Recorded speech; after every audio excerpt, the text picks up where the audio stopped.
hardest road course in the world. It tests the driver's skill, bravery, and above all, patience. Juan Montoya scored 4 wins in 9 races. He's led over half of all road course laps. But Road America champions Michael Andretti and Dario Franchitti, along with the other points contenders, have one thing planned today: stop Montoya.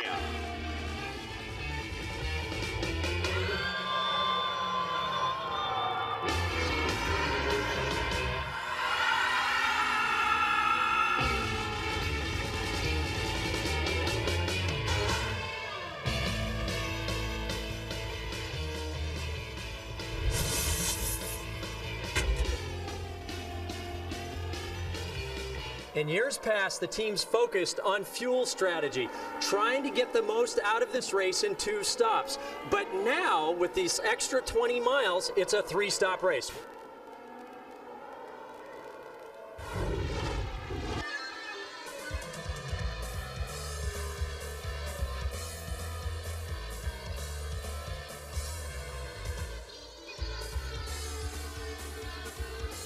Is starting alongside. 4 wins to his credit. This rookie is halfway to the kart record for wins in a single season.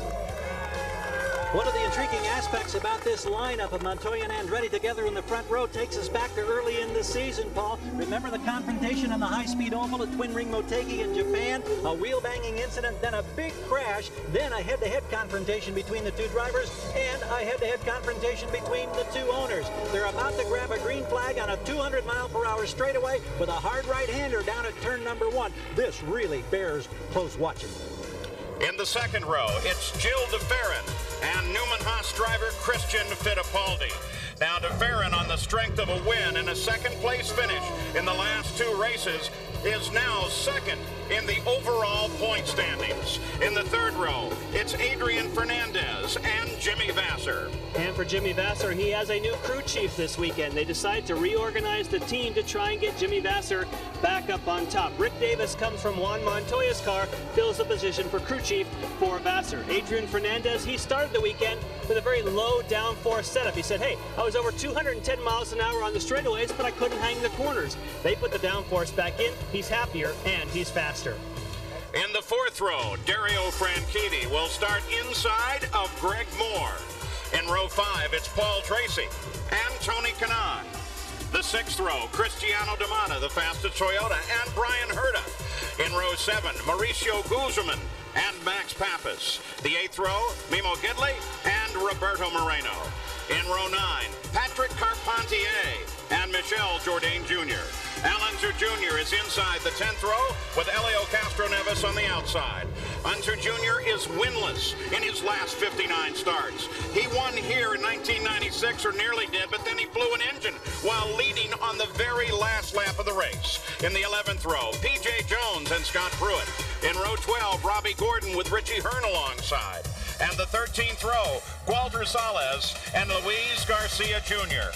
Now the race here today, as suggested, 5 laps longer at 55 laps. And on the long straightaways, they will get an upwards of 210 miles an hour.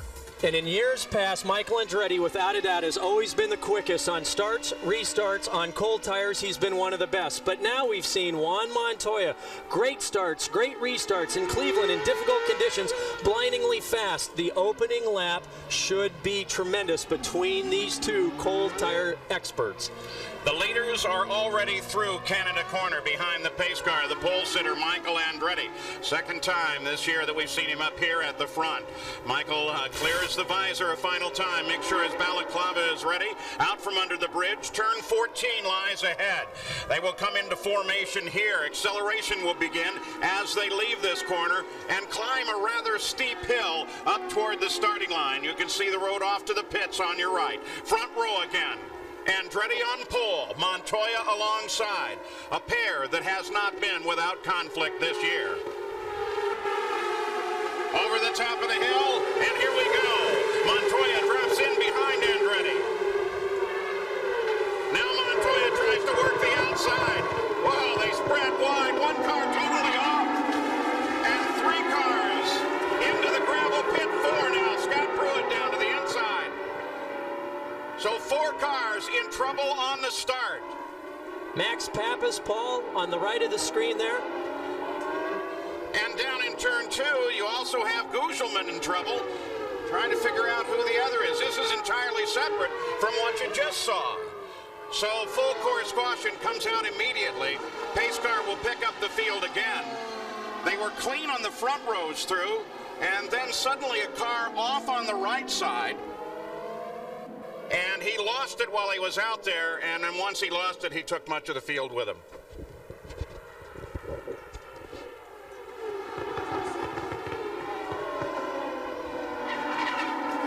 It's Castroneves, Paul. Looks like Memo Gidley, Max Pappas, and Scott Pruitt involved. We also saw Paul Tracy make a great move down the inside in the grass. This is coming down into turn 3 now.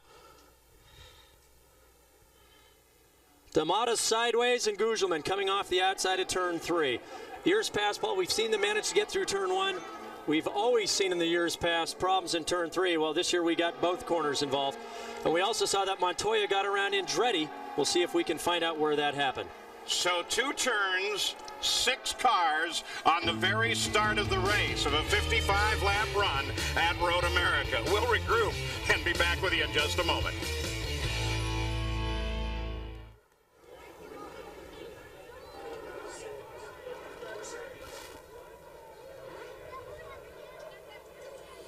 Well, the straightaway quiet for the moment, and the problem is that we have gone red flag as a result of 2 separate incidents in the first 2 corners that affected 6 different cars. Now, this was the first as the green flag flew. Now, Paul Tracy came over and into the dust. He was not the issue. Further up the field, there is Helio Castroneves. He gets onto the grass, loses it, and as the field charges into turn 1, he takes several cars out with him. The good news is we have seen all of those drivers out and standing. As they went downhill toward the second turn, this is Cristiano D'Amata. Now, he's coming downhill, and watch what happens to him. He's through turn 1 cleanly on the inside. Gets a little sideways coming off, but watch what happens as he enters turn 3. Looks like he had some contact with Brian Herta on the left side of the screen there. Turned the car sideways and put him back into the gravel trap. And that, of course, affected Mauricio Gugelman as well. Now, the cars, as we look at those involved in this crash, under the rules, because this happened on the first lap, you can move to your backup car. So that's why you see people like Helio Castroneves running back for the pit area as the crews scramble to get their backup cars in place. Let's go to Jan.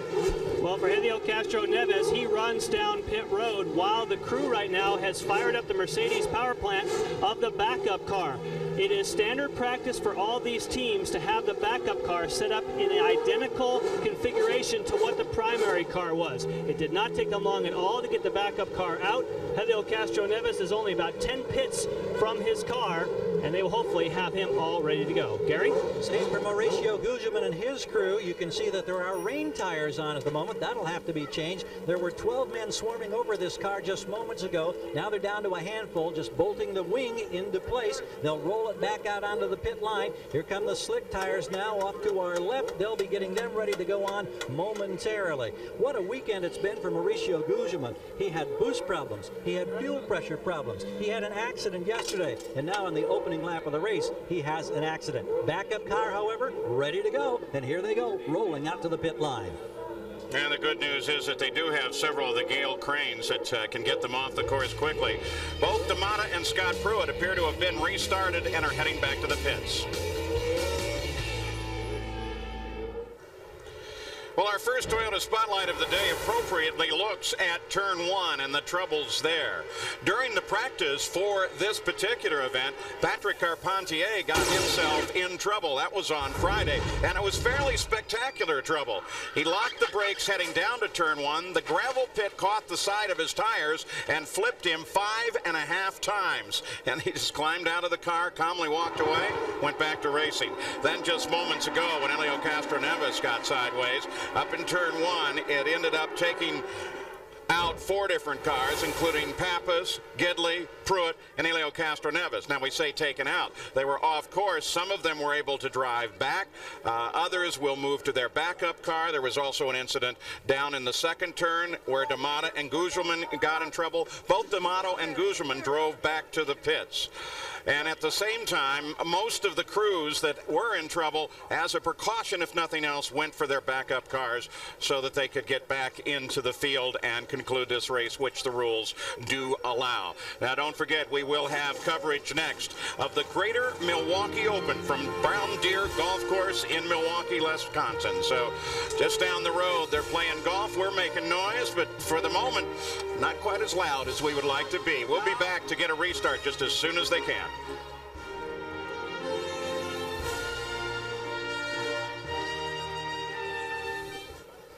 Well, there is some work and desperation going on this circuit. This is actually down over the wall on the other side of the gravel pit in turn 1, where Gidley's crew came down to try and salvage parts off of this car to try to get them back to the pits so they can get him restarted, presumably in the backup car. And in the pits itself, as we look down from the Honda Helicam at the pit and paddock area, the good news of Road America is that your transporters are generally physically directly behind your pits. There's a hole in a fence in many places. You can get through to them, get your parts and tools easily. Now let's go to Jan Beekes. Well, we talked about Mimo Gidley and the car situation. First of all, what happened in the accident, Mimo?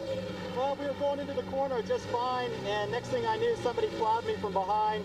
He must have misjudged it big time because they hit me at a high rate of speed and sent me into Pappas, who was next to me.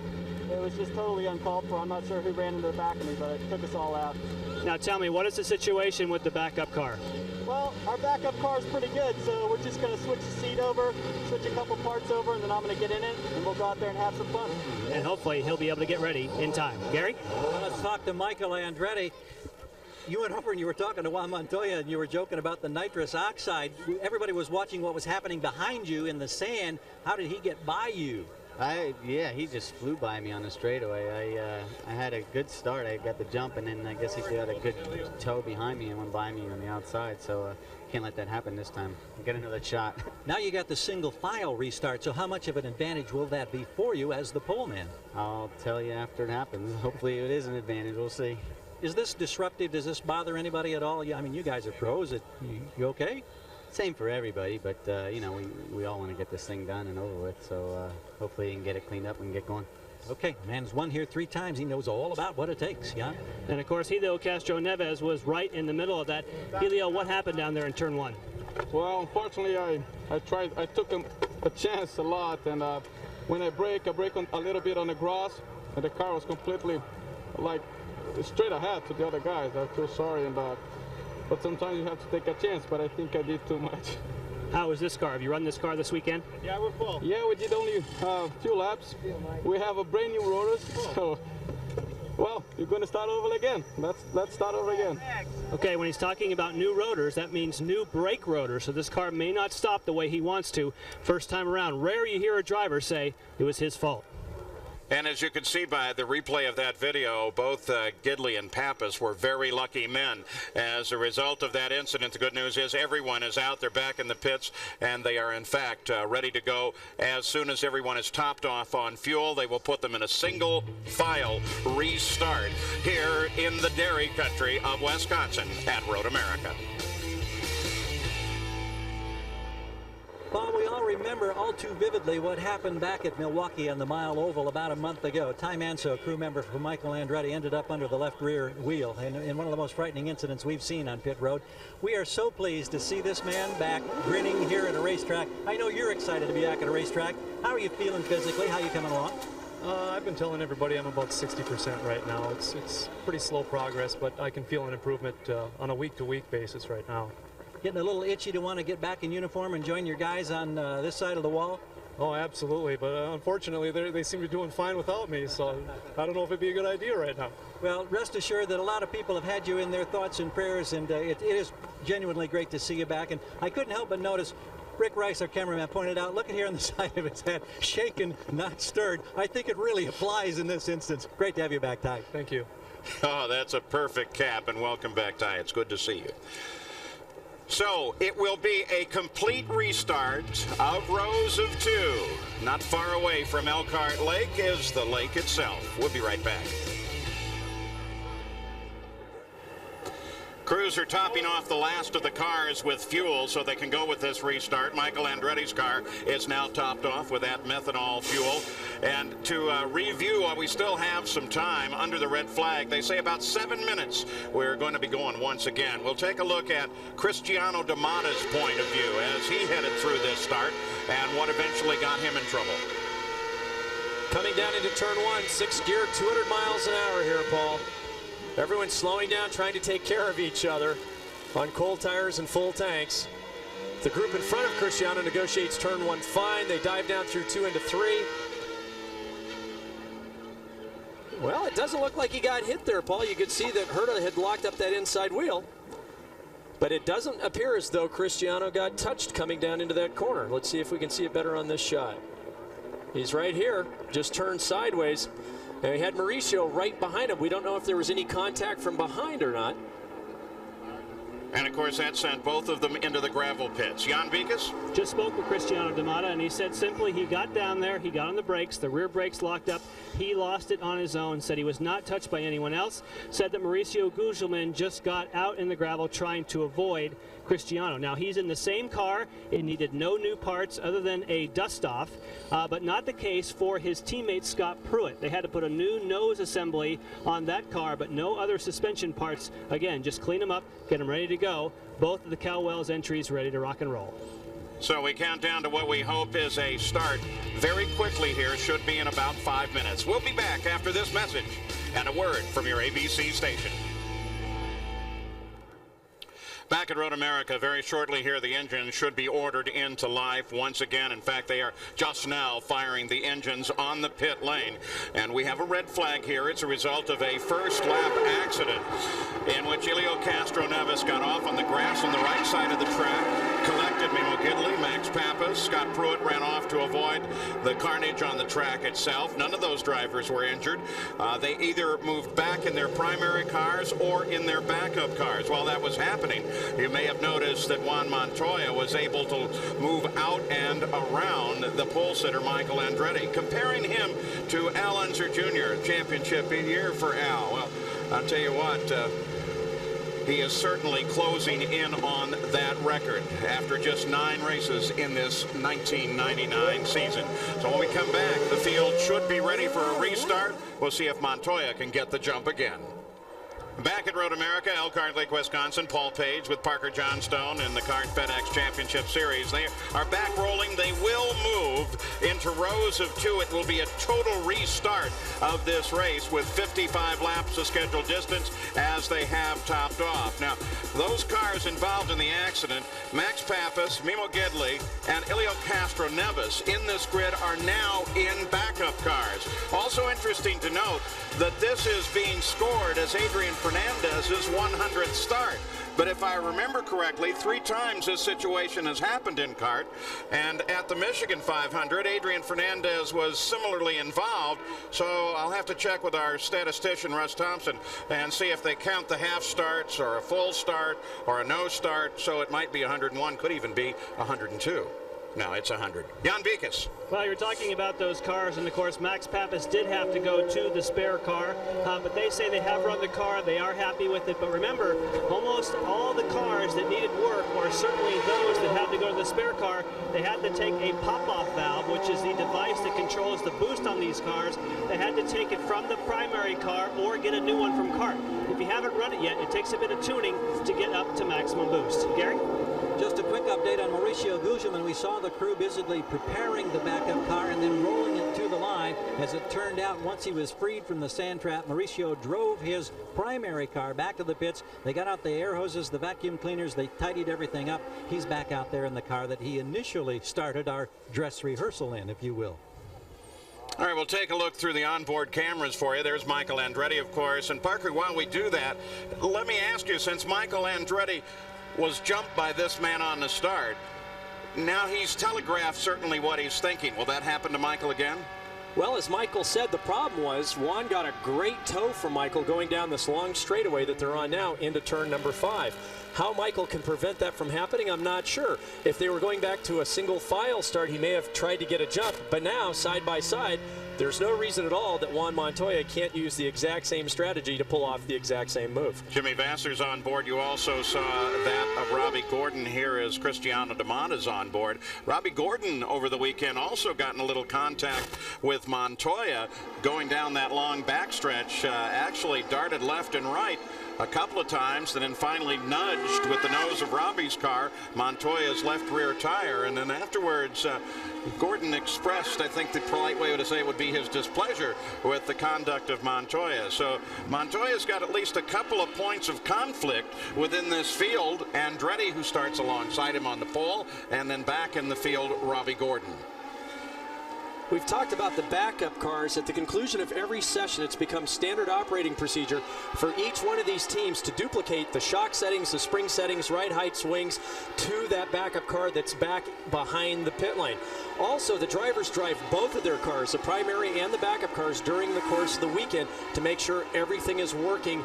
And sometimes one of the cars, for no apparent reason, just happens to be a little quicker. You have to remember, everything is hand assembled, and those little tiny variances can make the difference in hundredths of a second, which is all it takes to move up a few places in this competitive grid. But still, for a driver, psychologically climbing into a car that you didn't practice in this morning's warm-up, you haven't run full tanks in, sometimes can just be a deep psychological disadvantage. The kart chief steward, Wally Dallenbach, has notified the crews and the field that they will come into their rows of 2 as they come out from under this bridge, and we will see a restart at the top of the hill this time by.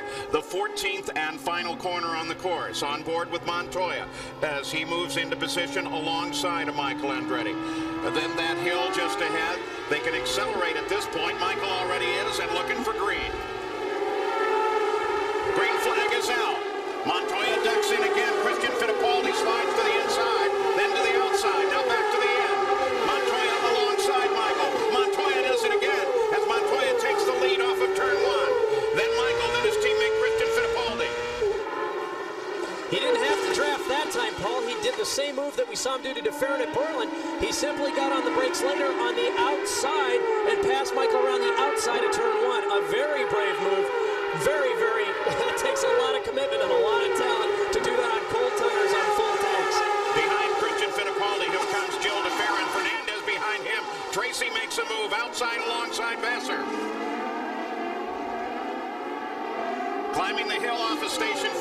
That, at the bottom of that hill is one of the critical passing areas. And Paul, for Jimmy Vasser, he's trying something new for the first time. Bigger brake cylinders because he wants more brake pressure. But he says on full tanks, I can barely stop the car. New crew chief on that car, too. Ricky Davis has been assigned up as the crew chief for Jimmy Vasser.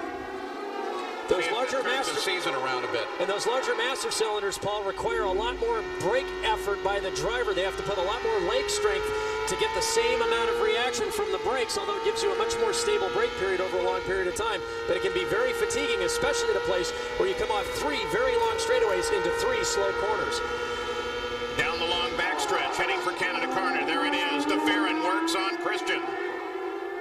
Christian Fittipaldi and DeFerrin almost side by side up through Thunder Valley, out from under the bridge. Fittipaldi locks up the right front as he comes into 14. They climb the hill. And I think the problem that Jill's facing here, Paul, he's the only front runner on Goodyear tires. It takes the Goodyears a couple of more laps than the Firestones to come up to peak operating temperature. So he's fighting a real battle right now, surrounded by Firestone drivers whose tires are already working at optimum performance. So Franchitti makes his move on Vasser. Both now of the Team Green cars have been able to move on Vasser. DeFerrin continues to work on Fittipaldi. You ride with Jimmy Vasser. That's Franchitti just ahead. Then his teammate Tracy just ahead of him.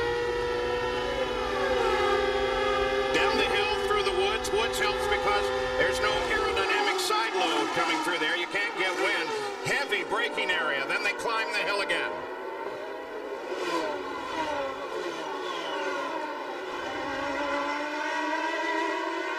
This section is called Hurry Downs. They all chase Montoya.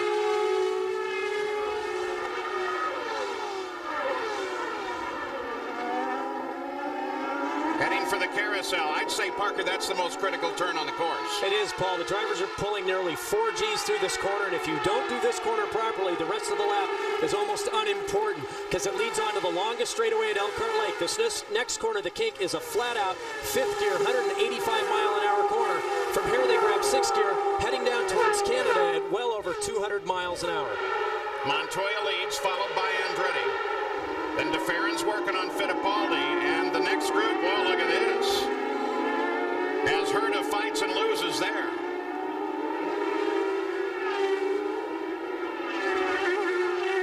Well, Brian Herta with Greg Moore making a move on him. Now Tony Kanaan.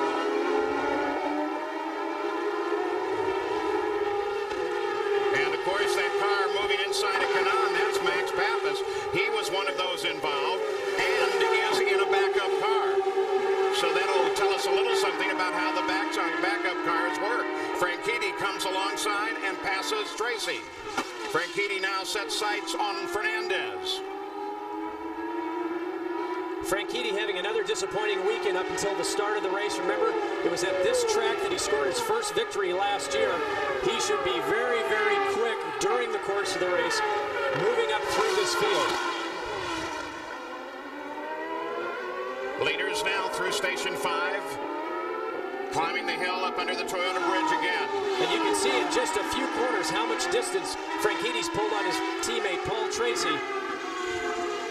Franchitti came up over the top of the hill, right on top of Adrian Fernandez. Now the left-hander that turns them down toward the carousel again. See if he can catch him by the kink or Canada corner. And there are some different strategies playing out here, Paul. Some of the drivers have really trimmed their cars out to go for maximum speed down these long straightaways, but they sacrifice these medium and higher speed corners, not producing as much downforce. The other drivers, well, they're doing exactly the opposite, so we'll see this interval shrink and grow depending on the aerodynamic download that these different drivers and engineers have chosen to run. Now under braking at Canada corner, that right-hander, Franchitti, was not able to catch up properly to Fernandez, at least close enough to be able to get inside him and try to outbrake him going into Canada corner. So it is Montoya, followed by Michael Andretti. Christian Fittipaldi is third, DeFerrin fourth. Fernandez remains in fifth, followed by Dario Franchitti. Now, nothing has changed while we've been away. Positions all remain as they were. Pappas from the start, remember, using his backup car, started 14th and now is in 11th place. And this is the 8th race in a row that Montoya has led. Right now, Paul, the two fastest cars on the track are Juan Montoya. He's one of only two cars in the 1 minute 43-second bracket, followed by Adrian Fernandez with the pressure from Dario Franchitti. Everybody else is back in the 144-second or 145-second range. Mimo Gidley has pulled off the side of the course, down between 2 and 3. Drivers agree that if you're off course, they're not going to make any heroic efforts to try to get you back into the race. So Gidley, again a backup car, part of that first lap involvement, has a problem. Watching the players' cars now, report from the course is that one, if not both of them, had strange-sounding engines. Jan Beekes? Yes, I spoke with Paul Ray, who runs the Mercedes program in the kart series, and said simply that both Moore and Carpentier were getting into the rev-limiter, so they have no problems with their engines. But that is not the case for Mimo Gidley. It was an engine to put him out. Well, if you're one of the corner workers working right at the edge of the racetrack, as the volunteer workers are here, I imagine if you're getting into the rev limiter and that car goes ripping past you, it doesn't sound good at all. Gidley out, now becomes a spectator, checks his helmet. Montoya still leads. Then Andretti, then Fittipaldi. Montoya has pulled out a 5-second lead on the field. Here he comes, and 5 seconds behind, cresting that hill, is Michael Andretti. And with that last lap, Paul, he just went a half a second quicker, faster than anybody else has gone to this point in the race so far. So he is doing exactly what we've seen now at street courses, at Cleveland. We've seen it on the ovals. He's now at full power, just like the rest of the field. Fuel strategy has nothing to do with today's race. He's just blindingly fast in all conditions. And he's one of only a couple of drivers that this is their first time racing at Road America. Coming to Station 5, we're going to ride with Michael. This is the slowest corner on the racetrack, Paul, 60 miles an hour.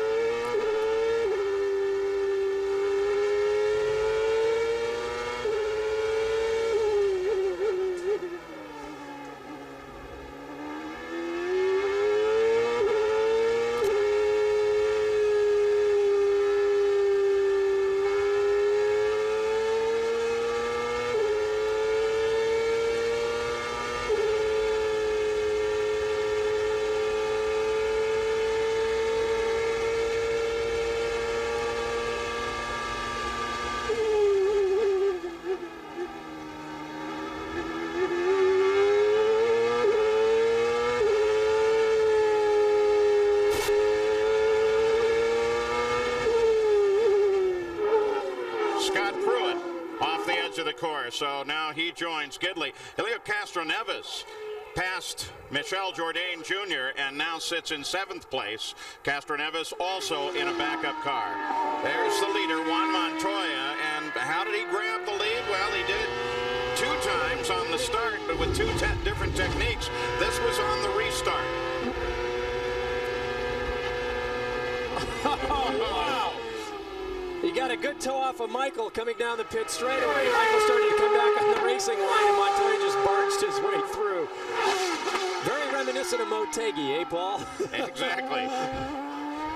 Michael moving to the left, and Montoya using a little bit of grass as well. Moreno. This battle back in the field with Carpentier right behind him. Remember, in his primary car, Carpentier went flipping off of turn 1 in the Friday practice. Cristiano D'Amata just ahead of Moreno. And Helio Castroneves sits right behind Carpentier.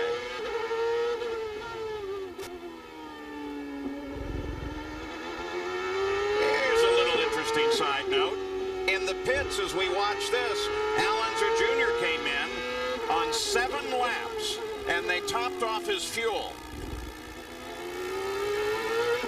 Well, that's the beginning of the pit window, Paul. If they can go from this point forward, that means that if they hit the yellows right, he won't have to stop when everybody else is coming in on lap 45 to try to go to the end. They have nothing to lose at the back. It'll be interesting to see if they can play the yellows just right, because now fuel strategy isn't as important. It's just making sure you're in and out of the pits at the right time, gaining track position. Well, veteran winning team, Al Unser Jr. actually ties the record for the most kart starts at 264. That ties him with Bobby Rahal. So the strategy plays in the Penske pit, a team that is very good at that.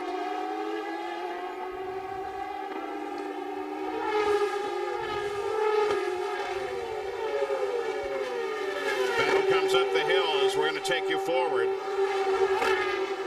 DeFerrin now battling with Fernandez.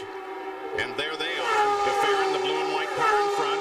Red and green is Fernandez. Jan Beekes. The initial report from the crew in regards to Scott Pruitt is that he lost an engine. Remember, the long straightaways, this place can be really hard on him. Yeah, in fact, Parker, we were wondering about that, whether or not engines might be part of the problem during this run. Oh, let him jump off and on the course.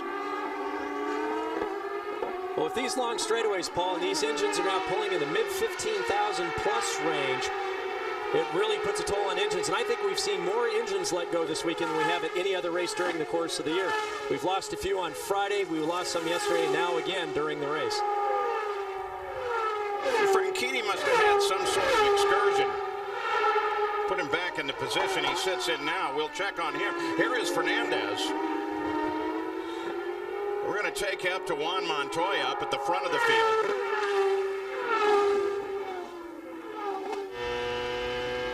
Coming down the long pit straight, Paul, they'll reach just over 200 miles an hour coming down into the first corner. Hard on the brakes, down 2 gears into 4th through turn 1. Right up on the rumble strips above the inside and the outside.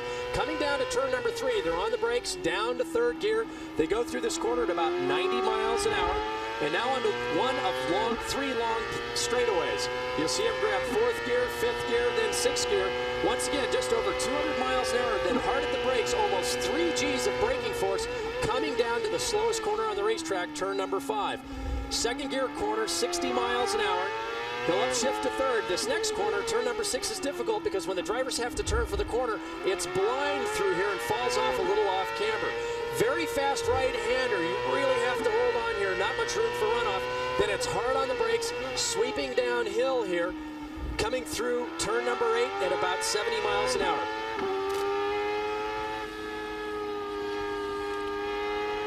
Over on the pit road, Carpentier headed for the pit road. Completion of lap number 9. But as he came into the pits, take a look at this. It's like he's already touched 2 different places on the inside. Whoa! Oh, boy. That was close. There were some real miscommunication between those two drivers as far as who is going where, Paul. Back with Montoya at the front. Andretti almost 7 seconds back. Once again, Montoya, Paul, now 0.4 of a second quicker than anyone else on the track. Actually made that 0.6 on that last lap. Now in the low 1 minute 42-second bracket range, he's pulled out a 7-second interval on Michael Andretti. Completion of the 10th lap. Michael Andretti with Fittipaldi, his teammate, closing on him. Then a close interval between DeFerrin and Fernandez as DeFerrin closes. Jan Vikas. Well, you saw Patrick Carpentier get in trouble out on the racetrack and then duck onto pit road. He had flat spotted the tires. He wanted 4 new tires, but he also said the car was very loose. So they filled it up with fuel, put tires, and then took some front wing out of the car. So hopefully he'll have a better balance now. And anybody who pitted after lap 5 or 6, which would be the 2 cars we've seen, they are within the pit window for a 3-stop race. Well, we mentioned DeFerrin and Fernandez. There they are. As Fernandez continues that pursuit, and that battle comes a little bit closer to Christian Fittipaldi, currently in 3rd place. Indications are now from the pits, too, that very shortly Montoya may head for the pits as well. Remember, at 4 miles in length, this is a track at which you can make no mistakes on the fuel, so the best rule here, I would think, would be to play it conservative, because if you run out just after the starting line, you're going to have to figure out how to have the car roll for a full 3.5 miles. Now they've changed their mind, apparently. Montoya is not going to come in shortly. We're also getting reports of several of the drivers' cars going loose besides Carpentier's. The other thing that we're getting reports of is drivers having problems with the rear brakes, and we've seen several incidents, including Carpentier's, that had begun because of rear brake lockup. So the drivers can adjust that to the front, but at some point you just run out of adjustment, you overheat the brakes, and you really have problems going into these fast corners like this, turn 1 coming in off the end of the straightaway. Gil DeFerrin currently 4th. Take a look at his record this season. He is really looking good. Moved into 2nd place in the points with a 2nd place finish 2 weeks ago at Cleveland. Interestingly enough, though, his primary sponsor, Havoline, has announced that they're going to discontinue their sponsorships in motorsports overall. So here's a guy, 2nd place in the points, facing next season along with the Walker team without a primary sponsor. I'm sure that will change. Cristiano D'Amata into the pits. D'Amata was in 16th.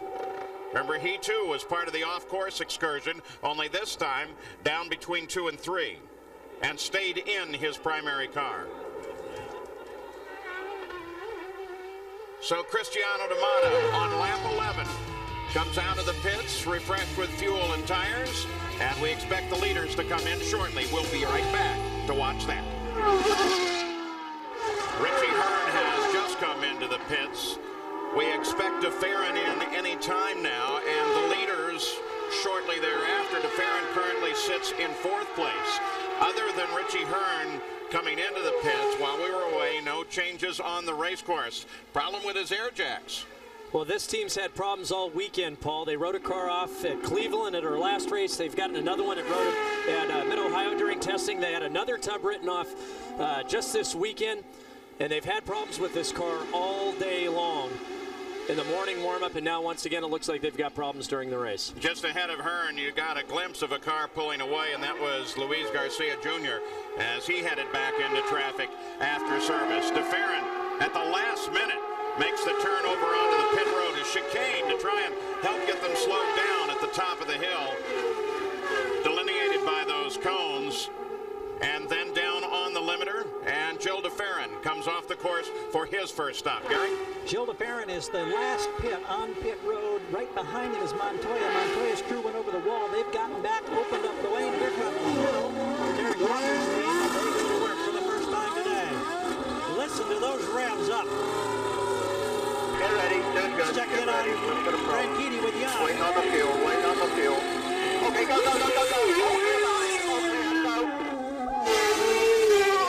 Tracy made a stop in 12.84 seconds. Everything clean and no changes on the car. Jimmy Vasser also in. Castroneves in.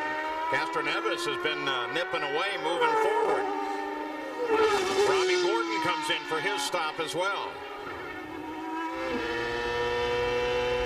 Walter Salas in for service.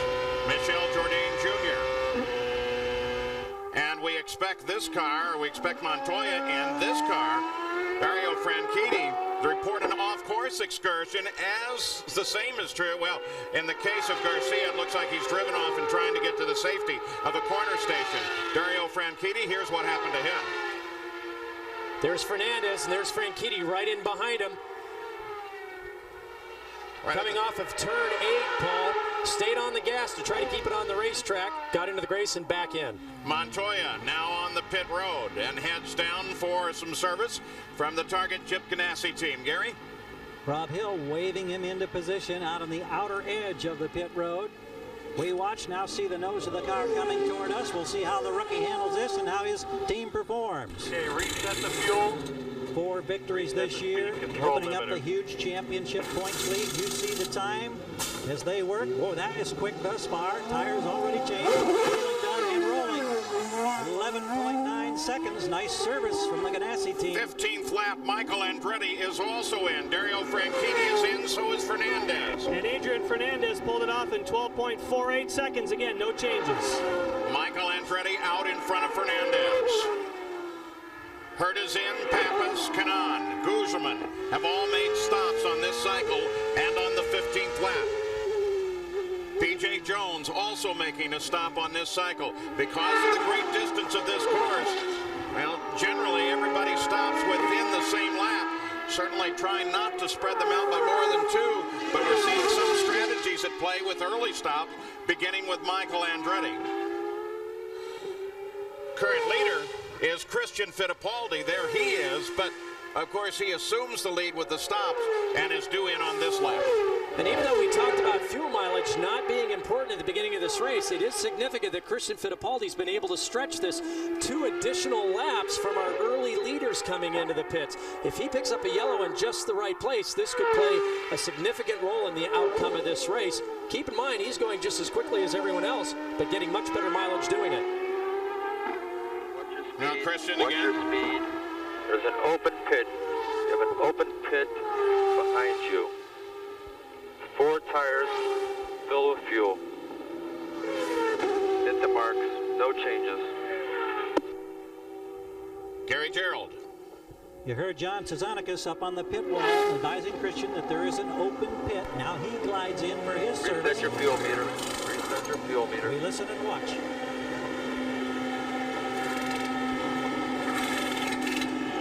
Watch Kevin, watch Kevin. Hold it, go, go, go. 12.5 seconds, Christian on the road. Let's go So to Christian Fittipaldi back in. Jan Bigastario is into, oh, wait a minute. Jimmy Vasser, quick spin off the course. Now, where he is in the gravel pit, the question is it likely that he can get back going? And I doubt it. I don't think so, Paul. We've seen even the safety trucks get stuck trying to rescue cars out here. It doesn't look like he spun the rear tires, which is good, but I doubt he can get out of this on his own. Now, what have the officials said with regard to getting a car like Vasser's out of there? They said that unless it poses a significant danger to the other cars, they're going to keep it a local yellow and try to get it out without going to a full course yellow. You can see he's going down the inside of Brian Herman. Gets the inside tires locked, but significantly the right rear, and that's all it takes. It's like someone pulling the e-brake at 120 miles an hour, and that's what spun him around. So Jimmy Vasser is at least going to look around and see if he can get some help, but I doubt that any will be coming based on the way they're going to approach this run. Michael Andretti up behind Christian Fittipaldi. And Jan Bigas, you have a further update from the pits. Yes, it was on Dario Franchitti. We saw him spin, then come on pit road and get fresh tires. Even though he spun, he did not say to the crew he wanted any changes, so they merely just filled it up with fuel, gave a new set of tires, and off he went. I don't know if there's been a race I've seen so many cars pitting with no changes, even though we see the guys slipping and sliding as they are. So now everyone has made their stops. 16 laps are complete. Most of the stops came on the 15th or 16th lap, which is what you would normally predict here. You would think so. That's why I was so surprised with people coming in on 13, lap 14, because that means they're getting less than 1.8, 1.7 miles per gallon. Michael Andretti moving to the outside, trying to come around his teammate, Christian Fittipaldi. And in turn one, he does so, though heavy braking to do it. I want to take you back now to Jimmy Vasser and his onboard camera when he got in trouble just a lap ago. This is going through the 185 mile an hour right-hand kink up in top gear. He's got a good run on Brian Herta, who is slower going through the kink. Oh, he just got him locked up, Paul. He didn't even bother to try to downshift there. He knew he was in trouble. Brian really paying some heads-up driving there. Let Jimmy slide through the inside before turning in on the corner. Otherwise, it would have taken him out as well. Now, yellow flag flies only in that area of the race course. And they will not go full course. What we'll have to watch for, and we assume, is that Gail Crane is going to end up dropping Jimmy's car behind the wall. Gary, what's the story? Well, we were just watching with the crew down here, and of course all these teams now with monitors, and once they saw where he was in the sand trap, they immediately started pulling their helmets off, shaking their heads, knowing that another tough luck day is over. And poor Jimmy Vasser, what a season it's been. And I think the picture right there of him up against that, what looks like a tree trunk or something sitting along the wall, sums up the way this thing has gone at the midpoint of 1999. And Carpentier slows. He's in trouble. It appears that the engine is still running, but not running well. Yeah, 10-4, 10-4. Coming down the straightaway, Paul, he can take the runoff and go straight ahead if he can get to it. He may not be able to here, though. It is downhill. He should have enough speed. Yep, and he just goes straight off the runoff area. Now, the rule here with this course, that's a short little strip, as you can see, between turn 5 and the approach over to 14, is they can pick him up and bring him up the hill if he stops in the middle of that. And that won't count as an off course in any way. Christian Fittipaldi, Adrian just behind him. Best battle on the course, and it's for third. Adrian going for third. Whoa! So close, they almost touch. Adrian makes the pass. Climb the hill out of station 5. Christian knew he was there, Paul. He just didn't want to give it up. He made him work for it, and Adrian was already committed. That was some real good driving between those two drivers there.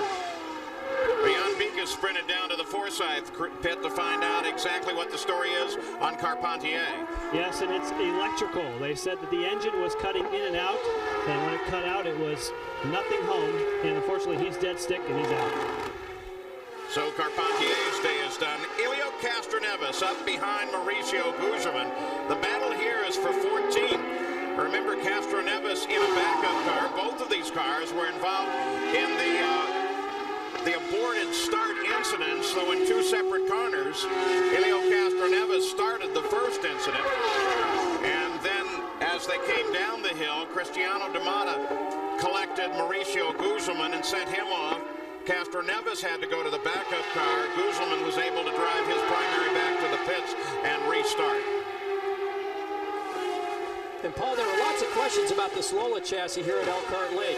It's the downforce that it produces versus the drag that also goes along with that downforce. And a lot of people wonder if it would be fast enough down these long straightaways. Castroneves practiced well all weekend. Unfortunately, the last qualifying session didn't go well.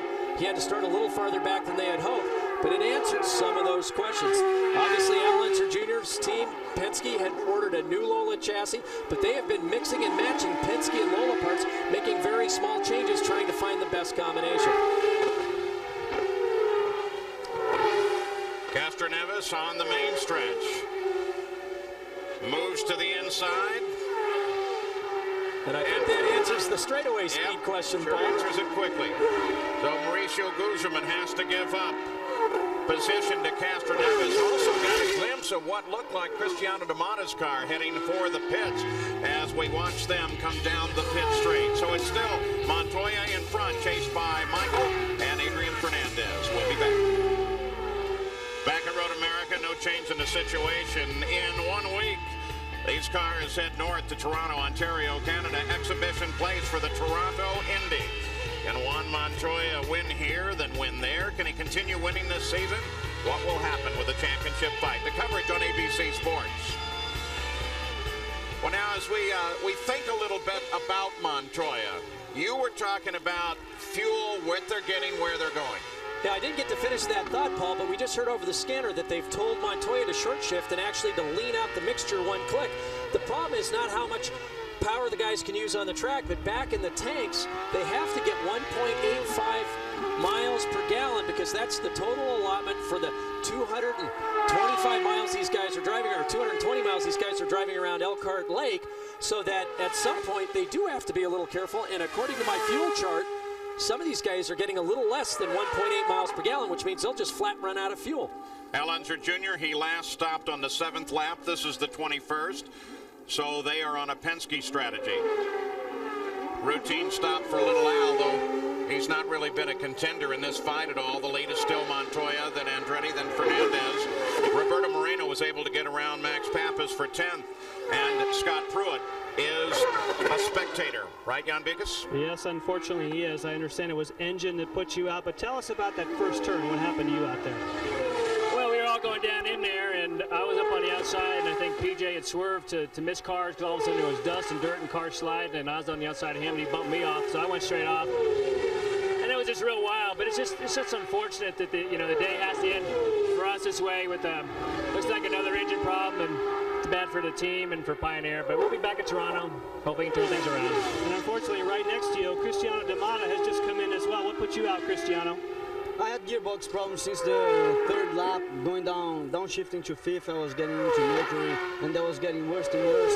Afterwards, started to have this problem in 3rd and other gears, so I had to stop because there wasn't a way to drive. Going into neutral. Oh, excuse me, but Adrian Fernandez was trying to get around Michael Andretti for 2nd. Coming down into Station 5, under braking, he nudged Andretti, spun Fernandez off. We saw how aggressive he was before with Christian Fittipaldi, but this time, Paul, he didn't leave an opening on the inside or the outside. It was only Michael Andretti, and he put himself in an impossible situation and tried to use Michael as a brake. Fortunately, Michael was able to continue. You can see he's looking towards the inside, goes back for the racing line. He's in way too fast and way too deep, lifts up the back of Michael's car. Michael drives towards the outside, regains control, keeps the car headed in the right direction up the hill.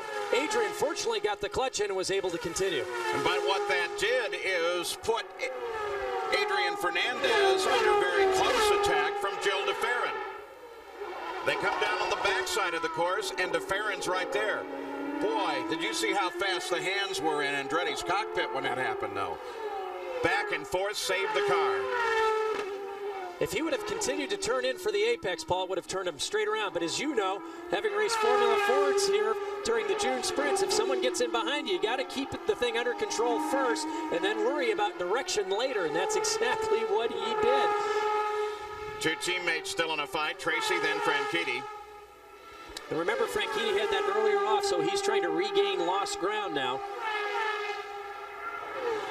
And I've said it before, Franchitti is one of the best at going the fastest. If they're starting to think about fuel concerns, he should be able to get around Paul in the next few laps because he's got that draft. It's going to help him conserve fuel, and Paul will help pull Dario down these long straightaways.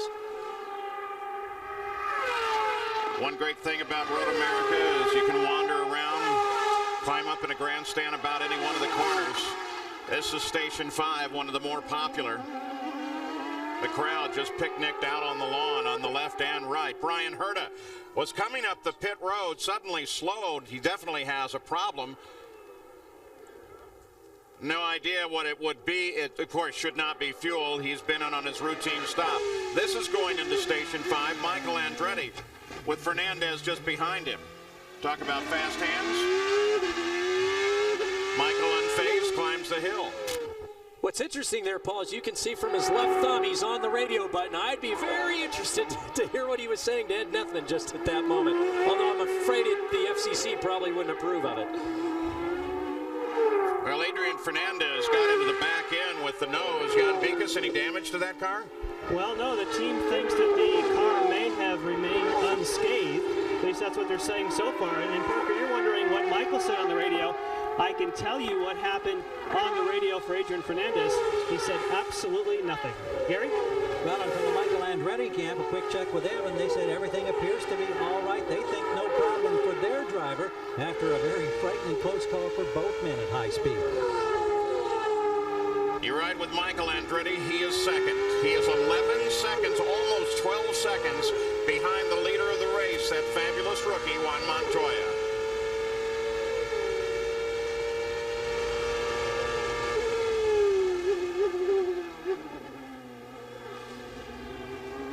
Okay, Paul, we didn't get to finish this earlier because of the action on the track, but we'll see if we can take you around the back half of Elkhart Lake. He's now going over the top of this very difficult turn 6 complex. This is a very quick right-hand corner that then leads down to a 170-mile-an-hour hard braking area. The most crucial corner at Elkhart Lake coming up. The carousel, the drivers are at 4 Gs here. If they weigh 170 pounds with suit and helmet, they're experiencing almost 700 pounds of force coming through this long sweeping corner. He grabs top gear through the kink now on the backside of the track. And now, well over 200 miles an hour as he comes down into Canada Corner. Stands on the brakes, comes down through the gears. Right up on the inside of the curving. Very difficult corner to negotiate up under this bridge. The exit is blind. Stands on the brakes, comes down a gear for the remaining corner, turn 14, and that brings you back up onto the pit straight. They may be working on fuel, but you can see he's driving absolutely as hard as he can through these corners. Well, if you were able to join us on our ESPN2 coverage of CART today earlier, you would know that we updated this story here. Roberto Moreno, who's been steadily moving up, sits in 9th. He is in for Mark Blundell. Now, originally, Mark Blundell indicated that he would like to be back in the cockpit by Elkhart Lake, but then he took a private test at Putnam Raceway earlier in the week in Indiana, didn't feel comfortable with that, talked it over with the doctors again, and decided as a result that he would not run. They had to go out and search for Roberto Moreno on Friday morning. Gary Gerald?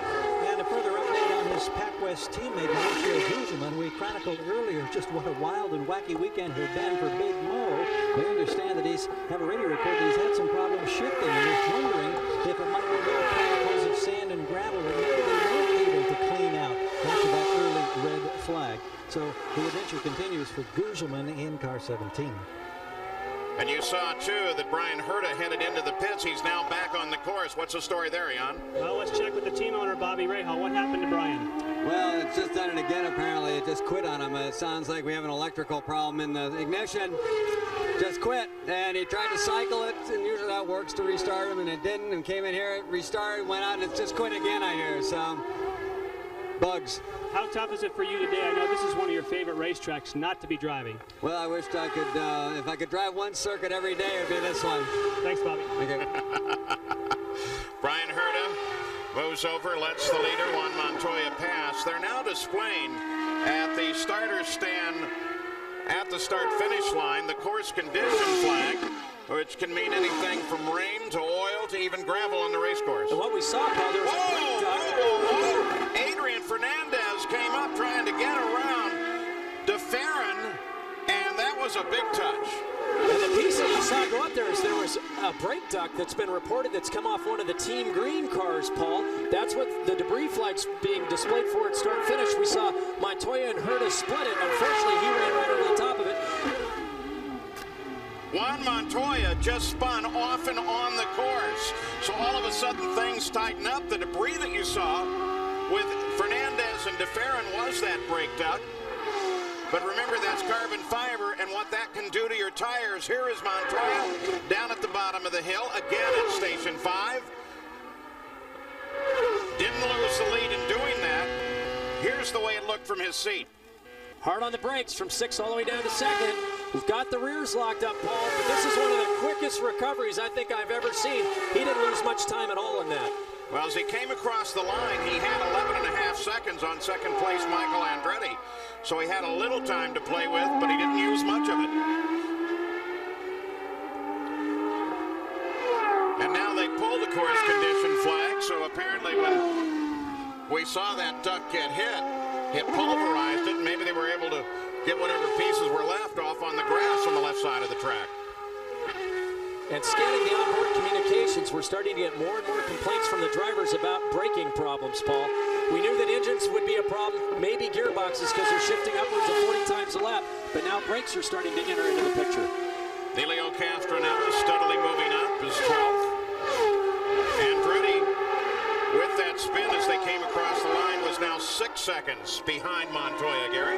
Well, there is concern for Juan Montoya from Chip Ganassi and his entourage down here. They suspected for a moment just prior to that spin that maybe he had lost second gear. They say, however, it seems to be on and off, like maybe it's a gear linkage problem. Whether or not that had anything to do with the spin, I don't have a clue. But they are concerned about that as the kid continues to set the pace despite the spin. Well, what I just noticed on the onboard going down in that same corner, turn number 5 where Juan had spun before, is that he downshifted to third and second much later in the corner. In fact, he was right on top of the apex. So if he thought he was having a gear problem, normally you'd have all your shifting done in a straight line before you ever turn into the corner. He is now favoring the gearbox, shifting very late, so that in case he does have a problem, it's less likely to snap the back of the car around on him. On the lap that he spun, Montoya only lost 4.6 seconds to Michael Andretti. Andretti is second, Fittipaldi is third, then DeFerrin. Now, you know, because he is a rookie, Montoya has to keep the red visibility light at the back of his car turned on. First-year driver has to do that, but can you imagine how it must feel to be all these other guys throughout the year looking at that rookie light? It's kind of amusing, isn't it? After someone's done so well, won so many races, to still have the rookie light on. But Montoya has never gone a race distance at Elkhart Lake. You have to have a lot of patience. It's one of those tracks that a lot of things can happen over a very short period of time. Sometimes it gets a little monotonous. It's lap after lap, and then all of a sudden, positions can change very quickly. Christian Fittipaldi puts Al Unser Jr. a lap down. Richie Hearn should be in any time now, and in the next couple of laps, we expect stops by all of the leaders. Juan Montoya, despite the spin, continues his lead. Michael's 7 seconds back. Back at Road America, Jill DeFerrin came in for a routine stop on the 28th lap. Michael Andretti been nibbling away at Montoya, but of course, as Parker Johnstone mentioned to you, Montoya appears to be having some problem, either linkage or gearbox itself, and I think now you're suspecting the gearbox more than the linkage. Well, from the onboards we've been watching, Paul, he's shifting very late. In fact, he's getting his shifting done almost as he comes off the corner. He doesn't want to take a chance, I think, disturbing or taking a risk of breaking the gearbox, or if it does have a small hiccup, causing another snap spin like we saw in turn 5. Dario Franchitti just reported on pit road. Montoya is due in this lap as well. Max Pappa's crew is laid out, waiting his arrival. So is Robbie Gordon's. This is the 30th lap. You can see it there, Paul. He's shifting extremely late. And you can hear it with the revs on the downshift, Paul. I think he's having some gearbox problems there. It's not the usual crisp sound, the quick action of the hand. He's really taking his time. They've told him, Parker, to nurse it. They keep telling him on the radio he's okay, but tell him to nurse it. And they're laid out on pit road expecting him in. I think it might be very interesting to see how he's able to exit after the pit stop, if in fact he's got a problem with that gearbox. And the problem is shifting becomes such a subconscious motion that if you start really putting a lot of focus in it, you can actually do more damage to the gearbox because you're not doing what you would naturally do. It gets your rhythm off, your concentration falls off. You heard Chip Ganassi. He's had another problem, Paul. He locked the rear wheels there just as he went for the last gear. Go +3 on fuel and pit. Go +3. I say Chip Ganassi has been coaching him all the way around, giving him the technical of what he needs to know just ahead. Okay, nice and easy now. Nothing fancy. Nice and easy. Through the chicane at the top of the pits, Michael Andretti also in. Gary Gerald awaits. Right behind Chip Ganassi, who has moved out of the scoring stand onto the wall. We got a below-level look from pit exit. As That's Michael's guy there. Montoya. Rob Hill on the left front. Okay, reset the fuel. Here they go to work. Turn off the speed control. Take it easy going out of the pit. One of the cockpit. Ready? Go, go, go. Well, fine. Now here's the moment of truth. Look pretty good on acceleration out of here. Roberto Moreno pulled off the edge of the course as Montoya came out. Fernandez just killed it on his pit stop, Jan. Yes, he did. And unfortunately, that turned it into a 25-second pit stop. They had a nice fast one. They put one turn of front wing, and then unfortunately he killed it. So Fernandez comes back out. Christian Fittipaldi takes over the lead of the race. Montoya has to nurse it out, but he did beat Michael Andretti out of the pits. Remember that Christian took it a lap further on the first set of stops. We're now on the 31st lap. Now, Paul, I think as we saw Moreno pull off, we saw smoke coming out of the engine cowling. This track is really beating up the equipment this weekend. Montoya over the scanner, we're continuing to hear him complain of gearbox problems as he does the outlap after that last pit stop. Pit.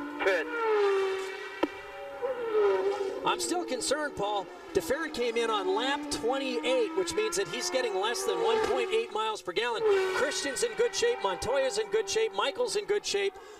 But at the very least, I don't think they'll have enough fuel in the fuel tank. 4 tires and fuel. Watch your speed, Christian. Watch your speed.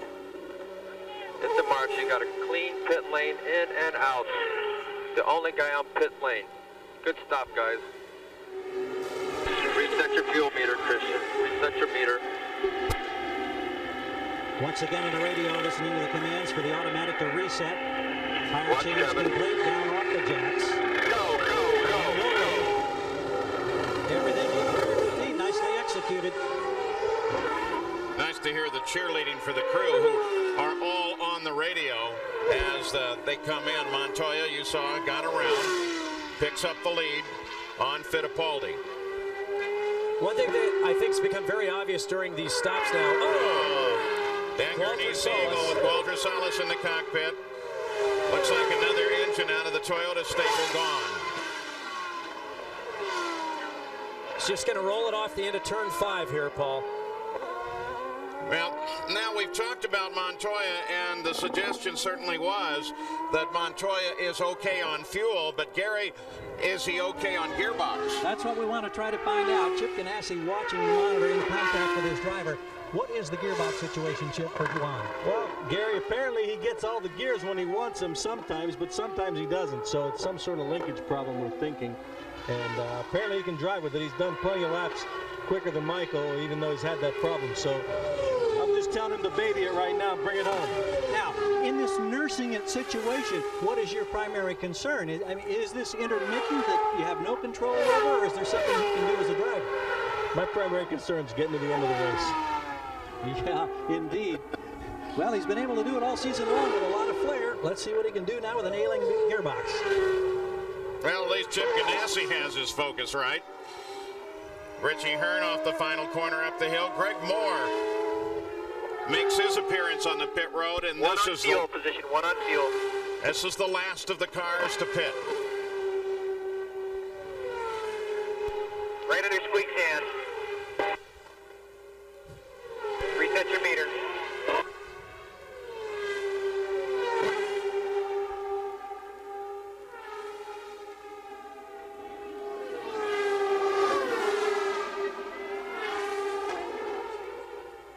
As I was saying before, as we watch Christian leave, I think you can see how much more deliberate the crews and the drivers are. They're being much more careful after the accidents that we've had in the pits this year. You can see there's an actual pause before the driver launches now to make sure that everyone's clear, all the equipment's clear.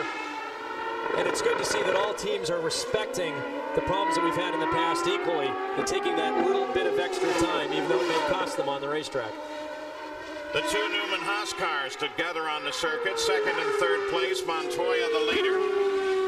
Greg Moore the last of the cars to stop, and 33 laps of the 55 are now complete.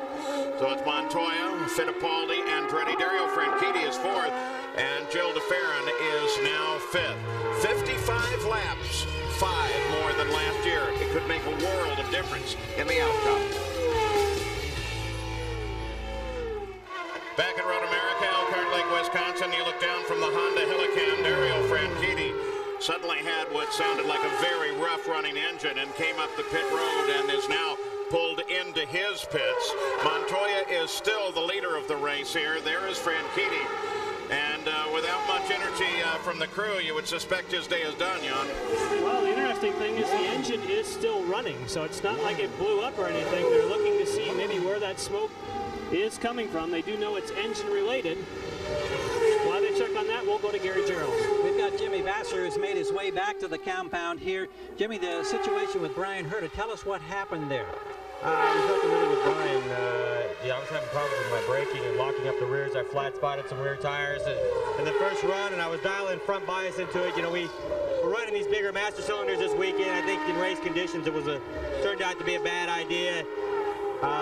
Just went in there and locked up the rears. You know, just nothing really I could do. For some reason, it has an adverse effect on the rear braking, and you know, it's unfortunate, but we're here pulling for one. Tend to have another great race. It's got to be tough for you because it seems like there's just a little black cloud chasing you all of a sudden in 1999. Yeah, well, 99's not over yet. So we got a great group of target guys over here, and you know, it's only halftime. So you know, we had a good qualify this weekend. Unfortunately, it was a bad race. We couldn't put it together again, but you know, I'm confident in myself and my team that we'll be back on track, back in the winner's circle. See you next week in Toronto. Thanks. All right, thank you. Yeah. And Gary, Dario Franchitti has climbed from the car. The crew say that something must have been sucked up in the turbocharger, that the turbo is seized, so the engine's running, but the turbo is not spinning. Oh, tough luck for Dario Franchitti, who was running fourth at the time. That brought DeFerrin up to fourth. Montoya is still having uncharacteristic trouble at almost every corner. We saw him even struggling to get by Richie Hearn there a few moments ago, coming down the pit straightaway. Finally got it done under braking, but he lost 2 seconds that lap to Christian Fittipaldi and Michael Andretti. Race recap at 35 laps. Remember the false start that they had here, and the incident involving 6 cars and 2 turns did not count. It was a complete restart of the race. But Montoya now has both Fittipaldi and Andretti just 3 seconds back from him. There comes Fittipaldi. Michael now moves out to come around Richie Hearn. Roberto Moreno, see his car over there by the side of the track. He's made it back to the pits, and Gary. The super sub is back here. Roberto, what was the problem? Today, basically, we had a bit of an electrical problem that put us out of the race. But the Motorola Pack West car did really well because we had a tough time this time coming from 16 and making our way up to 9th. And I was looking good. I was even catching Greg Moore, who's now running 7th. Unfortunately, something has gone wrong with the electricals. We have to check out what it is. We'll see you in 2 more events now, substituting for Mark. Yes, indeed. Marco is only going to come back after Michigan, so the team has asked me to stay in for a couple more events, and I'm very, very glad again choose to do the job. And the guys did a great job today. I came in behind Canada and in the pits, came out in front of him big time, so we did a good job today anyhow. Thanks, Roberto. Let's get back to Jan with Dario, I believe. Yes, and Dario, we have documented that it was the turbo, but how was the car prior to that? You had some great lap times going there, at least for a while. Car was fantastic. You know, there's only so much my guys and I can do to make it happen. If things keep breaking on the car, we're never going to get anywhere. It's the second problem I've had. You know, my guys are working so hard and things out of their control keep breaking. So we're very disappointed. How hard is that for your confidence? Because it's also hard for you to stay confident if you have mechanical problems. My confidence is fine. I know that we have the fastest car out there today, and you know, I was a bit, I mean, the day started going wrong when they red flagged the race for no apparent reason. Started going downhill from there. Oh, so Dario is critical of the red flag, and I guess there is an argument. If they said if the guys ran off, that was going to be their problem. Why, in fact, I guess his question is, they were off. We should have, in fact, continued on. By the way, for Roberto Moreno, that's the first race since he started subbing for Mark Blundell that he hasn't finished in the points. Oh, Fittipaldi and Michael chase Montoya. And you can see with every corner, they inch a little closer forward. There's no doubt, Paul, they're catching him. Both of these 2 swift Ford-powered cars from Newman Haas are making up ground. Oh, boy, P.J. big Jones. hit for P.J. He was running 11th and, in fact, was in there with Michel Jourdain Jr. And now this off course. No doubt they'll leave that car there. Now, these gravel pits have been claiming the cars. Course conditions are changing rather constantly here. And, of course, every time somebody drops a wheel off one side, they spray that fine gravel up onto the race course. Here it is, Parker. We'll see if we can see what happened. He just got in there too hot. Paul coming down into Canada, locked up the front brakes, and slid straight off. Yeah, that had nothing to do with gravel on the racetrack. That just overcooking a corner. Pat Patrick, the car owner, for P.J. Jones and for Adrian Fernandez. That's a long, lonely walk back up to the pits. Up the hill and down the pit straight, you got a view out the back end of Montoya's car. It's what he's seen in his rear view mirrors. I'm sure he doesn't like it. Fittipaldi and Andretti, the powerhouse of Newman Haas in their closing. One of the things we stumbled upon this weekend, Paul, in one of our earlier shows, is that we think Swift, and particularly Newman Haas with their Havoline shocks, is doing something that is very, very interesting. As the cars roll into the corner and displace fluid from the outside shock, that fluid's transferred to the inside shock absorber, holding the inside wheels down on the ground. This would give you more grip at the front of the car, and also if it's employed at the back of the car, and overall give you better lap times.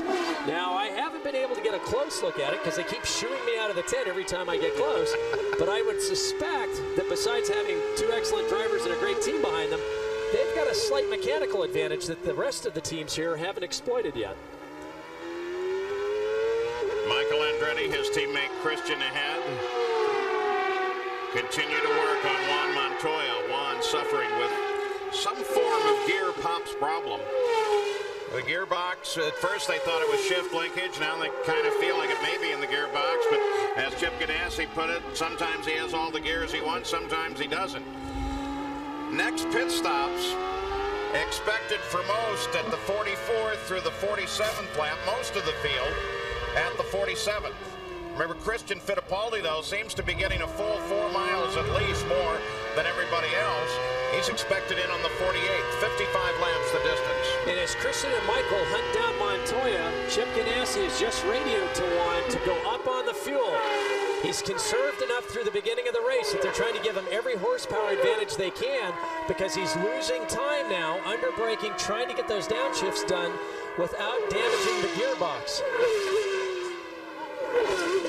But you can see, Paul, they have got a target squarely in front of them. I'm sorry, it was a bad pun, but what the heck. And Christian and Michael know what they have to do. It's very different when you can actually see the competitor in front of you versus having just some time interval. And Christian, and you know, is trying to get as close to Juan as possible because he wants to lead this race and score his first victory. Christian is inspired now with Montoya as the target just ahead. Michael Andretti now can get a glimpse from time to time of Montoya as well, especially when they climb the hills here.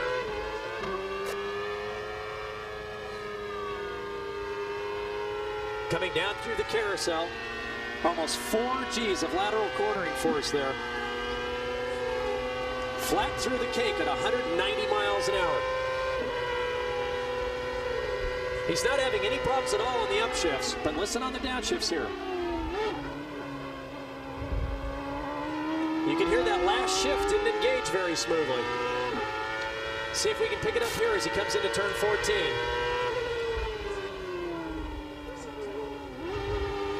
Yeah, he's still having the same problem, Paul. He's downshifting when he's 2/3 of the way around the corner trying to baby that gearbox.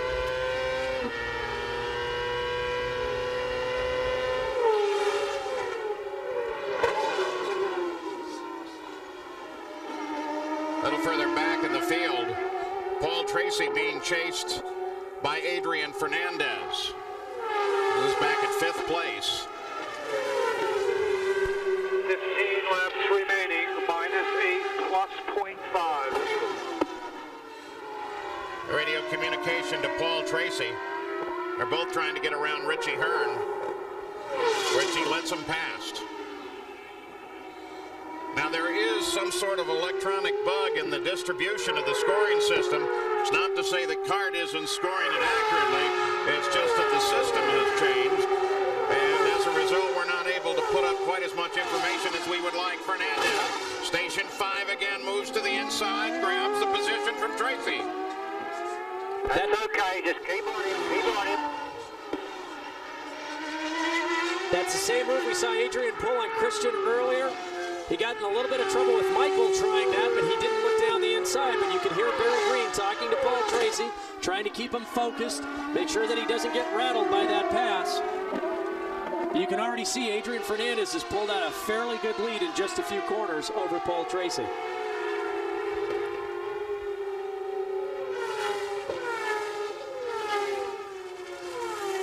Oh, Fernandez, once he's around Tracy, he's looking pretty good. His next target will be DeFerrin. I'll take you back up to the front of the field now. Montoya, Fittipaldi, Andretti. 41 complete, 55 the distance. Montoya feeling some heat, but at least seems to have stabilized a little bit as he holds off Christian Fittipaldi. Michael is there too. With Montoya's being able to go up on the power, it looks now that last lap that Christian was only able to make up about 1/10 of a second. The interval on the last time through the timing lights was 1.4 seconds. Now remember, under braking, it'll look like it decreases because the speeds are lower down the straightaways, so it'll lengthen, but the time interval remains the same. But these two have now managed to pull away from Michael, a gap of about 2.2 seconds. And partner, speaking of Michael Andretti, they have spoken with him on the radio and they asked him, Michael, can you go one more stint on those tires? Obviously they were scheming to see if they could make a quicker pit stop. He said, no, when I come in, I'll want 4 new ones. Well, remember, that's a strategy that paid off at St. Louis, but I think Elkhart Lake is so abrasive and so difficult. Jill DeFerrin off course, and off course from 4th. And Paul, the crew was just going over the wall. They were going to bring him in on this lap. Fuel only, no tires was the plan. Don't know what's happened to Gilles. Suddenly and quickly, with a lot of smoke coming out of the back end, Jill DeFerrin off the edge of the course. Another change up at the front of the order. That will bring Fernandez up into 4th, Paul Tracy up to 5th. Fittipaldi still nibbles on Montoya. And it's important to realize it's just not the top RPMs and speed that are creating all these engine problems. It's the fact that they're pulling from very low RPMs up to the top RPM so many times on this 4-mile track. When we get to Michigan, they'll be up at top RPM almost the entire time with just a small RPM drop, but it's the long pulls up and all the downshifts down that put so much internal stress on these power plants.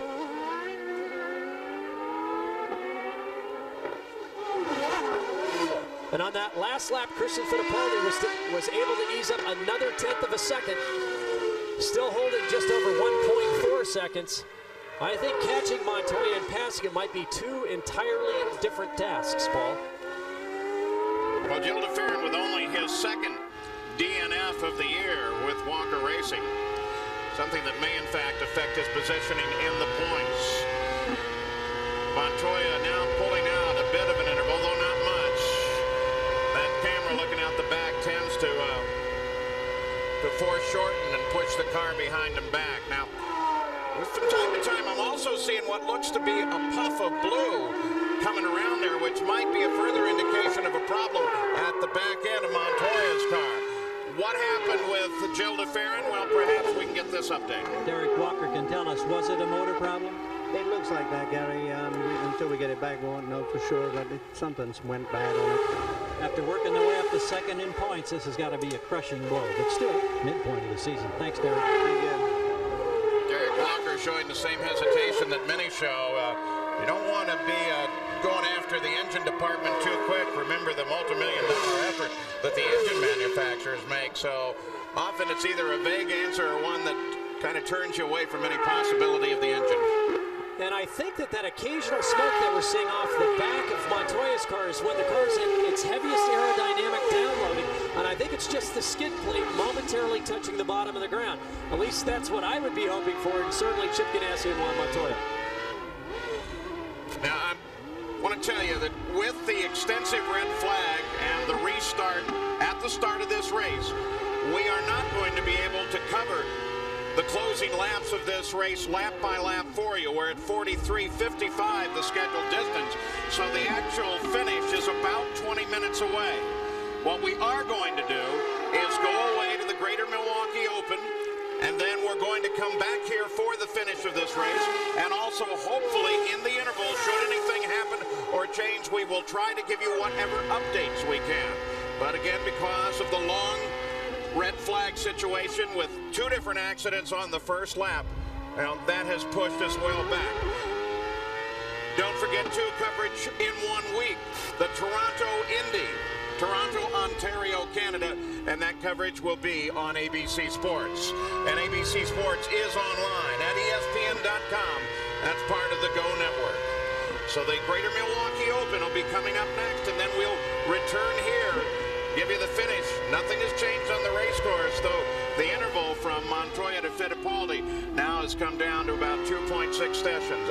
I have to tell you that we and the broadcast team feel just as badly as you do when this sort of thing happens, but the allotted time sits there, and when you can nibble into the next show a little bit, we can, but you can't go 20 minutes into it. We will come back. They'll keep track of it at ABC Control in New York. So, with the leader being Montoya, we'll be back in just a bit. Back at Road America, Juan Montoya continues to try to thread his way through traffic.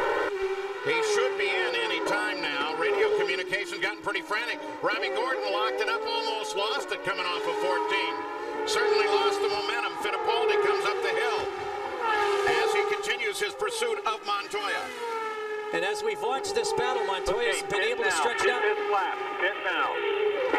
Has been able to stretch it out to 1.6 seconds, so he's picked up a few tenths. Montoya, as we go to the onboards every once in a while, still having a problem getting the downshifts completed, coming into these lower speed corners. Well, it'll become a battle of the pit crews once again. You've heard the call for Montoya. Fittipaldi about 1.5 seconds back. Michael Andretti 3.5 seconds back. Both clearly within view. Only interruption out there is Robbie Gordon, who sits in between Fittipaldi and Andretti. He certainly won't be a factor. Robbie will always pull over, give plenty of clear space to the leaders as they come through.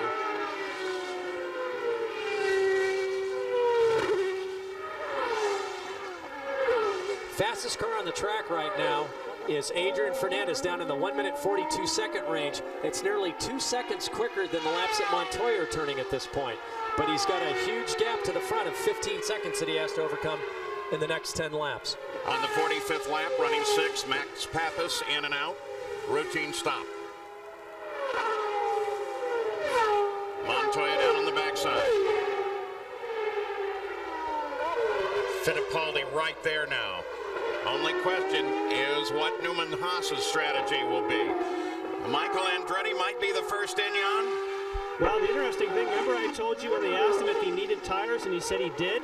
They are set up down here on pit road and they have no tires over the wall. So Michael may in fact be trying to go. Christian Fittipaldi is set up behind with tires. They're both on the way, Jan. Montoya is on the way into the pits with Fittipaldi coming right up the hill right behind him. He followed him in. Let's go to Gary Gerald. Michael came in too. Well, here they come. We can see the lead car, Montoya. Everybody waving. All 3 of these cars right together on pit road. Okay, nice Will it be fuel only? There are tires there, and they immediately go to work with those high-dollar air guns. Behind them, we see Michael Andretti. So the battle in the pits is underway. Ready? Go, go, go. Montoya is the first to roll on 1. There goes Christian Fittipaldi. There goes Michael, just like that. And Michael Andretti was 8.9, so they saved a little time, but did they get a spot? They saved time. They got no spots at all. Front of the order remains the same. Fittipaldi out in pursuit of Montoya. And as fast as Adrian Fernandez was the last few laps, if Michael did not take on tires, with the rate that Adrian was catching up to this lead group, it could create a problem for Michael in the last few laps of this race. Now, Greg Moore is in there, but remember, he stopped late last time. You expect the same thing again. Moore currently, though, has split Fittipaldi and Andretti and sits in 3rd place. Oh! He continues to struggle with the car. Now both Fittipaldi and Moore are right there. And on full tanks with cold tires, having a gearbox problem is not what you want. Christian Fittipaldi can smell the problem now, Paul. He's going to try to pull up and do everything he can and take advantage of Juan Montoya, but Juan is unflappable. You can see he's already pulled the gap back out now, coming through the carousel, headed down towards the king. Greg Moore, yet to come in, low on fuel, about 270 pounds lighter, one would guess, in that car. That will give him a little bit of a speed advantage. He closes on Fittipaldi. Fittipaldi closes on Montoya. Michael Andretti closes in. Battle at the front tightens up. I would expect Michael to stay with this group for the next couple laps until the drivers in front of him's tires come in, but then I think he's going to slowly fall back, not having the advantage of a fresh set of Firestones. Well, I couldn't say that 10 times faster than I wanted to. Greg Moore keeps it out. He has been able, like Fittipaldi did in the early going, been able to go a lap or two further. Christian Fittipaldi now 1.2 seconds back, Jan Bikas. And Paul, I'm not sure if you saw it or not, but Christian Fittipaldi had tires on pit road. They pulled them back at the last minute. He also did not change tires, so both Newman Haas cars on their second stint of Firestones. No, good news. That's good information to know. Remember, Michael Andretti at St. Louis ran a double stint. Tires working very well. The car and the tires liking one another. Well, I think that's good news for Juan Montoya, Paul, because I would expect over the next lap or two, even with the gearbox problems, if he's on a fresh set of tires, he has to have a speed advantage over the two Newman Haas cars.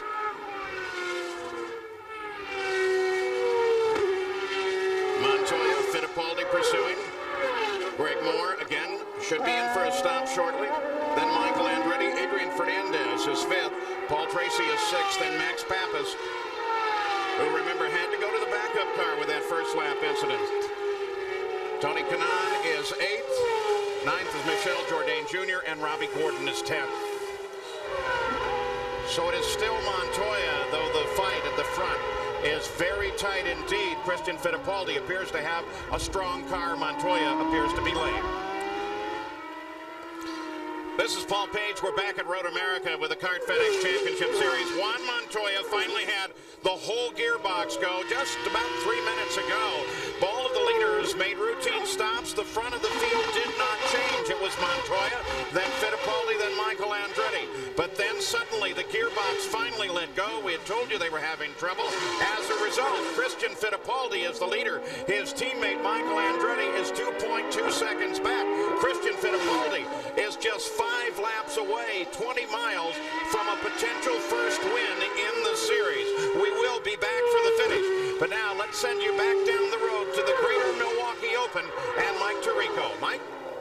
Back at Road America, Christian Fittipaldi perhaps looking at a first victory. Only his teammate Michael, who is 3 seconds back, can spoil it. Montoya is out. Gary Gerald's with him. What has been a storybook season for the rookie has taken a downward spiral all of a sudden. You had gearbox for a long time. How difficult was it to nurse those problems? Well, it was difficult because second and third gear, only when I had traction, it would work. If I would go off the throttle, I'd just get like neutral. So I would have to go like in fourth gear, and just when I was putting the power, I would go down.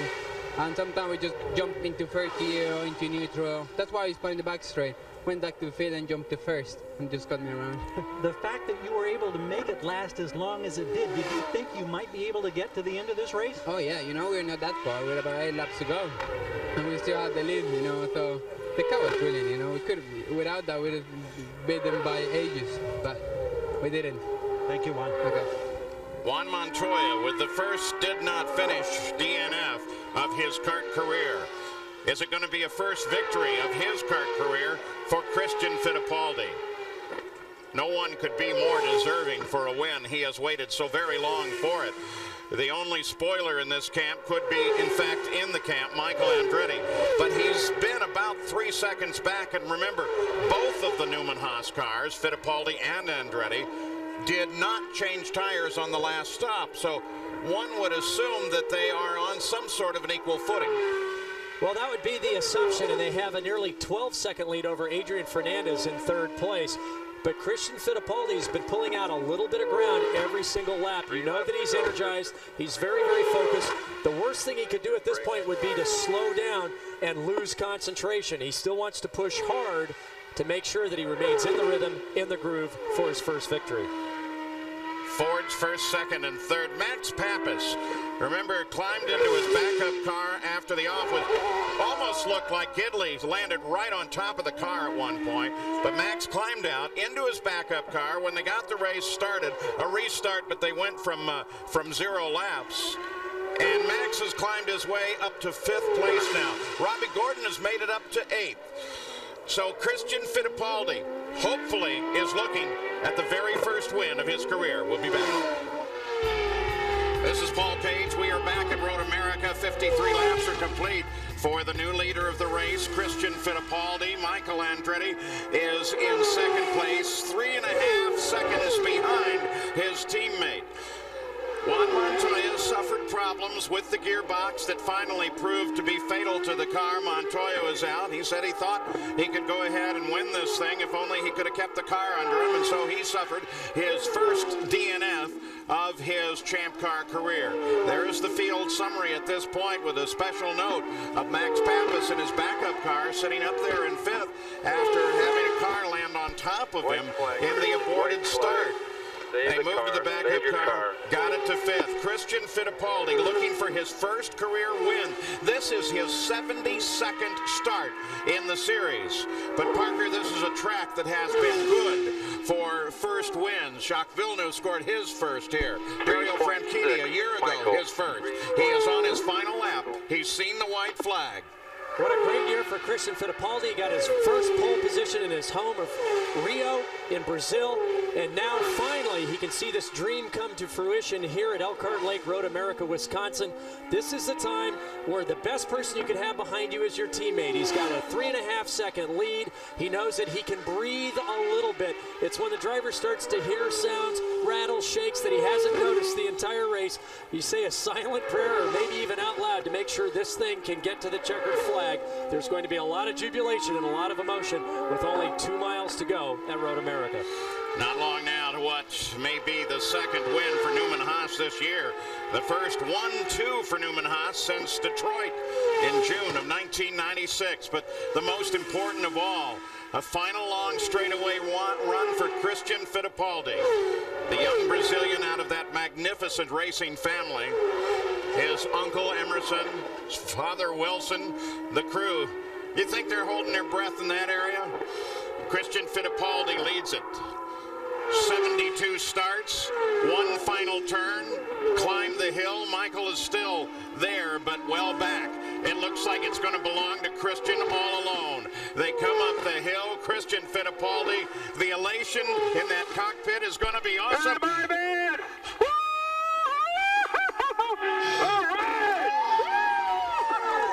He's finally done it. Christian Fittipaldi becomes the 7th different winner in 10 races this year and the 5th driver to score his first victory at Road America. Christian Fittipaldi, the winner. Now we'll send you back to the Greater Milwaukee Open and Mike Tirico. Okay, I need wet towels and a quick lift. Let's go to victory lane. Wanna go, Tiffany? Yes! Yes! Thanks, guys. Thank you very much, everyone. Thank you very much. Thanks for being behind me and supporting me. Thank you very much. It's been a long time coming, friend. Long time coming.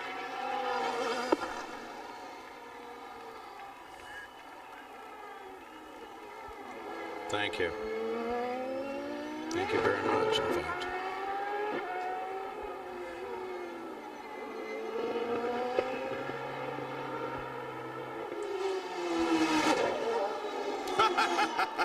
You know, Robbie, I finished a race. Hey. We're in the top 10. Given today, that is a substantial accomplishment. Oh, absolutely. I look at Richie Hearn. I'm 10th. Yay. I like a guy who takes a joy out of it like that. So look at Christian. I drive a slow victory lap, too.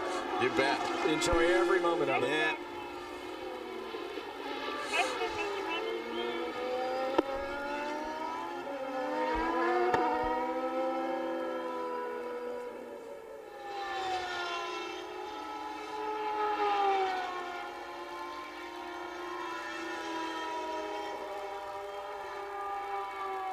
Christian's got his visor open, wiping the tears from his eyes as he's driving down the back straight. Well, they got Michael in victory lane. Christian's still messing around. He just came out of the kink, Gary. He's headed down towards Canada. All right. But he's wiping the tears out of his visor. Oh, I can only imagine. Oh, man. You can see that smile from 100 yards away.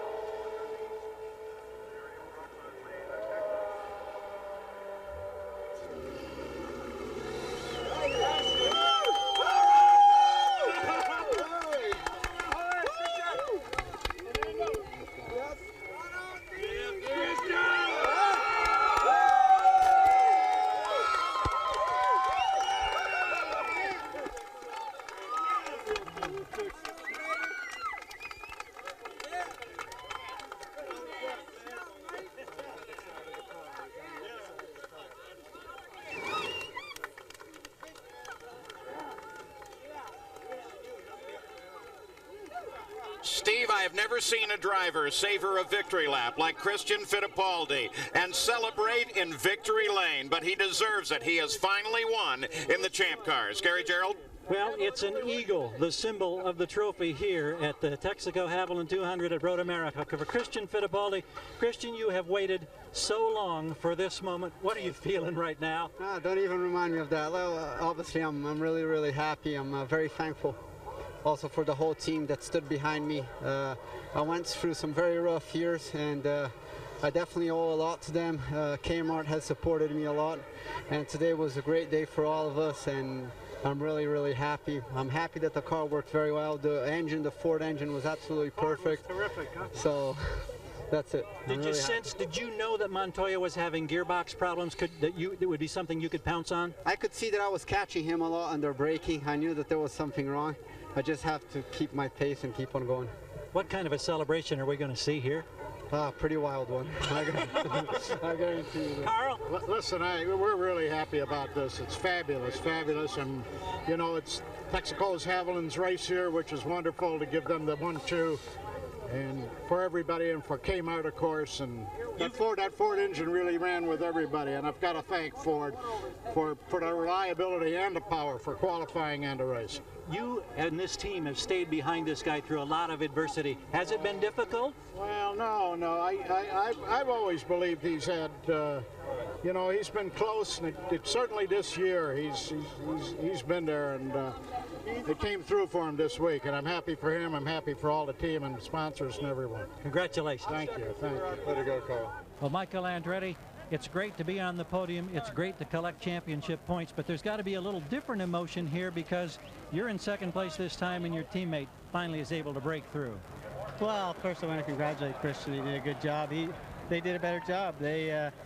We made a change on our car and he didn't, and it worked for him. And you know, I made a mistake, and we made a little bit of a wrong call on the pit stop. But you know, we tried, but we came up short. But it was a big day for the whole Kmart Texaco team. Huge, you know, getting 1-2, and Ford finishing 1-2-3. I mean, it says something about the engine, and you know, I mean, this is a horsepower track. That says something about the engine in the back. But we tried not to take tires on the last stop, which might have worked, but more got between me and Christian, and that screwed up the whole thing because I couldn't take advantage of them being on cold tires. So we'll never know if that would have been the right thing to do.